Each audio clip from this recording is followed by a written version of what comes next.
उम्मीद है कि आप अच्छे होंगे। हमारा YouTube channel target with Rajiv Ranjan में आप लोग का स्वागत है दोस्तों। चलिए मैं आप लोग के लिए लेकर आया हूँ आज प्रस्तर युग आदि मानव। इसके पहले मैंने हड़प्पा को पढ़ाया था दोस्तों। अगर हमारा हड़प्पा आपने नहीं देखा है तो ज़रूर जाकर हमारा टारगेट विद राजीव रंजन को चैनल को देखें और सब्सक्राइब लाइक शेयर ज़रूर करें दोस्तों। तो चलिए छोटा सा टॉपिक था, मैं सोचा कि इसको कंप्लीट कर दूं। उसके बाद मैं वैदिक एज में चलता हूं। वैदिक पीरियड जो हमारा ऋग्वेद है, नहीं उत्तर ऋग्वेदिक पीरियड जो है हमारा, उसके बारे में हम लोग बात करेंगे इस वीडियो के बाद दोस्तों, इसको पढ़ने के बाद। तो उम्मीद है दोस्तों कि आप लोग अच्छे होंगे और आपका तैयारी जो है ज़ोर शोर से चल रहा होगा दोस्तों। हमारा न्यू वैकेंसी BPSC 66 का आ गया है, जो कि डेट एग्ज़ाम डेट के साथ आया है। 27 दिसंबर को शायद दिया है डेट।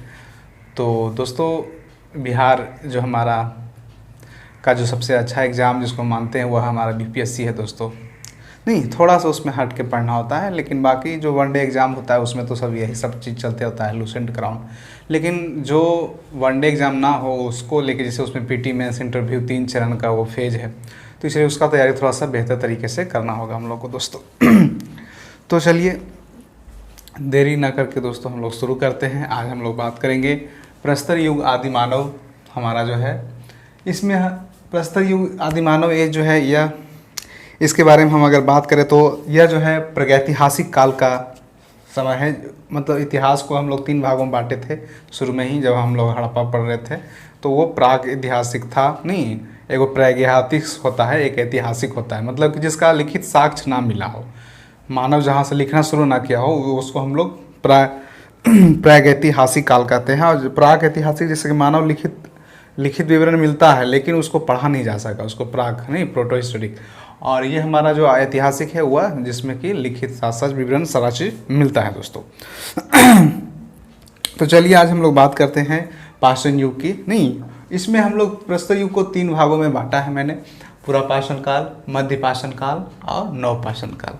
ये तीनों पाषाण काल जो है बहुत ही इंपॉर्टेंट है दोस्तों हमारे एग्जाम पॉइंट ऑफ व्यू से। यहाँ से क्वेश्चन कहीं ना कहीं पूछा जाता है दोस्तों। तो चलिए मैं बात करूँ पुरापाषाण काल, नहीं को भी 3 उपभागों में बांटा गया है। नहीं, पुरापाषाण काल को भी 3 उपभाग में विभाजित किया गया है दोस्तों। नहीं, पहला हमारा है निम्न पुरापाषाण काल, दूसरा हमारा है मध्य पुरापाषाण काल और तीसरा हमारा है उच्च पुरापाषाण काल। तो यहाँ से कहीं ना कहीं एक एग्जाम में क्वेश्चन कहीं ना कहीं दिखे जाता है दोस्तों, एक क्वेश्चन। तो चलिए इसको समझ लें। इसका कालक्रम की बात करें तो निम्न पुरापाषाण काल का जो है यह लगभग 5 लाख ईसा पूर्व से 50,000 ईसा पूर्व है। निम्न पुरापाषाण काल का जो ईस्वी हमारा है ईसा 5 लाख ईसा पूर्व से 50,000 ईसा पूर्व है दोस्तों। इसमें अगर हम बात करें निम्न पुरापाषाण काल में जो है क्या क्या महत्वपूर्ण घटनाएं घटी, तो ये एग्जाम में पूछता है कि अग्नि का आविष्कार किस पाषाण काल में हुआ। नहीं, निम्न पुरापाषाण काल, मध्य पुरापाषाण काल, उच्च पुरापाषाण काल, नहीं या मध्य पाषाण काल या फिर नवपाषाण काल, इस तरह से ऑप्शन दे देगा आपको। तो हमारा जो है अग्नि का आविष्कार जो होता है वह निम्न पुरापाषाण काल में होता है, 5 लाख ईसा पूर्व से 50,000 ईसा पूर्व के बीच में होता है दोस्तों। तो अग्नि का आविष्कार किस काल में हुआ? निम्न पुरापाषाण काल में। यहाँ पे मनुष्य जो है शिकार करना प्रारंभ करते हैं। मनुष्य अपना भोजन जो है एक तरह का खेटक जो एक तरह का शिकार करके ही अपना पेट को भरता था दोस्तों। यहाँ पे वो कृषि नहीं करता था, मतलब वह शिकार पे ही पूरी तरह से निर्भर होता था या फिर कंदमूल जंगलों में खाया करता था। नेक्स्ट चलते हैं हम मध्य पुरापाषाण काल। ये हमारा है 50,000 ईसा पूर्व से 40,000 ईसा पूर्व। मध्य पुरापाषाण काल, इसमें क्या है, इसमें अग्नि का प्रयोग तो पहले हम जान चुके कि निम्न पुरापाषाण काल में हो चुका था। तो यहाँ पे मध्य पुरापाषाण काल जो है हमारा, यहाँ पे अग्नि का प्रयोग जो है व्यापक तरीके से होना शुरू होता है। मतलब आग का जो इस्तेमाल होता है वह कई बड़े पैमाने पर होना शुरू हो जाता है दोस्तों।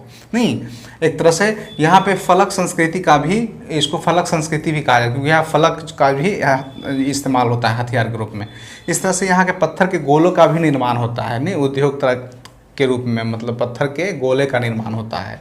इसका वो लोग इस्तेमाल करना सीख जाते हैं, मतलब पत्थर को काट काट कर हथियार बनाना सीख जाते हैं, औजार बनाना। तो ये हमारा कब हुआ?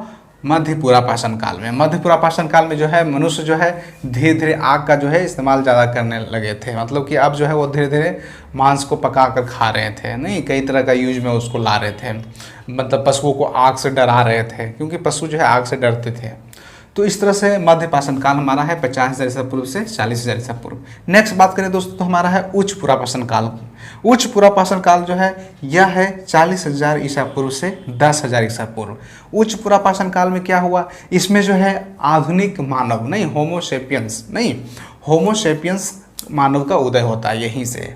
तो ये एग्जाम में आया हुआ क्वेश्चन कि आधुनिक मानव होमोसेपियंस का उदय किस काल में माना जाता है, तो हमारा उच्च पुरा पाषाण काल 40,000 ईसा पूर्व से 10,000 ईसा पूर्व। नहीं, तो उच्च पुरा पाषाण काल में जो है ये हमारा 40,000 ईसा पूर्व से 10,000 ईसा पूर्व के बीच जो है माना जाता है दोस्तों।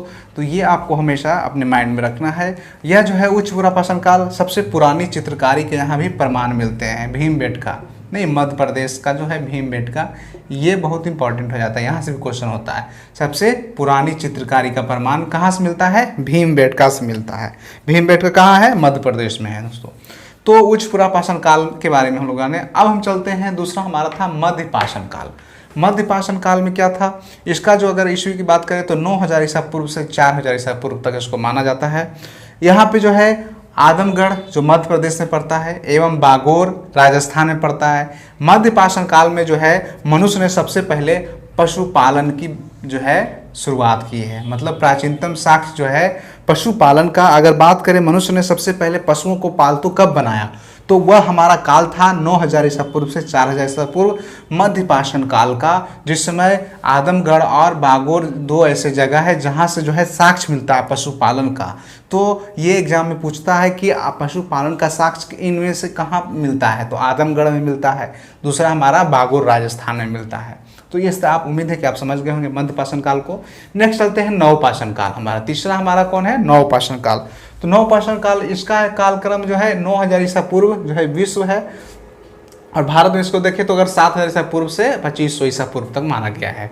तो मानव जो है नव पाषाण काल में खेती करना प्रारंभ कर देता है। खेती करना ये इंपॉर्टेंट हो जाता है। खेती करना जो है मानव किस काल में प्रारंभ करता है, पुरा पाषाण काल, मध्य पाषाण काल, नव पाषाण काल। तो नव पाषाण काल में खेती करना मानव जो है प्रारंभ कर देता है। तो ये नव पाषाण काल हमारा हो गया।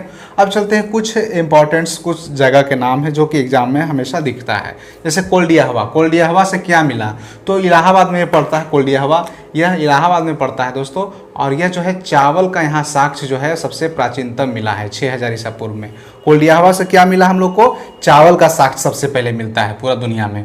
बुर्ज होम, ये कश्मीर में पड़ता है। बुर्ज होम नहीं, गड्ढा का घर, यहाँ पे हड्डी के औजार मिला नहीं, गड्ढे का घर है, यहाँ पे सबों को एक साथ कुत्तों को दफनाया जाता था। तो बुर्ज होम भी बहुत इंपॉर्टेंट हो जाता है एग्जाम के पॉइंट ऑफ व्यू से। नेक्स्ट हमारा गुफराल, तो ये उतना इम्पोर्टेंट नहीं है, यहाँ पे कृषि और पशुपालन दोनों का कार्य मिलते हैं, ये भी कश्मीर में पड़ता है। चिरांद, ये चिरांद जो है बिहार से है, जैसे बीपीएससी का एग्जाम देते हैं तो ये आपके लिए इंपॉर्टेंट हो जाता है बिहार दरोगा के लिए। चिरांद जो कि सारण में पड़ता है बिहार, यहाँ पे हिरण के सींगों का हड्डियाँ का भी साक्ष्य मिला है, ठीक है, हड्डियों का भी साक्ष्य मिला है हिरण का सींग के साथ। मेहरगढ़, ये इंपॉर्टेंट हो जाता है, मेहरगढ़ जो पाकिस्तान में पड़ता है नहीं, यहाँ पे गेहूं और जौ की खेती जो है मिलता है सबसे पहले मेहरगढ़ से। यहाँ पे भेड़ बकरी का पालन भी प्रारंभ मिलता है, साक्ष्य मिलता है भेड़ बकरी का पालन का भी। तो इस तरह से हम लोग दोस्तों आज हम लोग बात की प्रस्तुत युग, आदि मानव युग के बारे में। तो ये थोड़ा सा आपके लिए कुछ क्वेश्चन यहाँ पे इम्पॉर्टेंट था। उम्मीद है कि आपको ये अच्छा लगा होगा, पसंद आया होगा दोस्तों। तो फिर हम नेक्स्ट वीडियो में चलते हैं। हमारा जो नेक्स्ट वीडियो है वह वैदिक एज पे आएगा अब, और ये लगातार चलते रहेगा दोस्तों। तो उम्मीद है कि आप हमारे चैनल को सब्सक्राइब अभी तक जरूर किए होंगे, लाइक शेयर जरूर करें दोस्तों। धन्यवाद, कॉमेंट भी करें। धन्यवाद।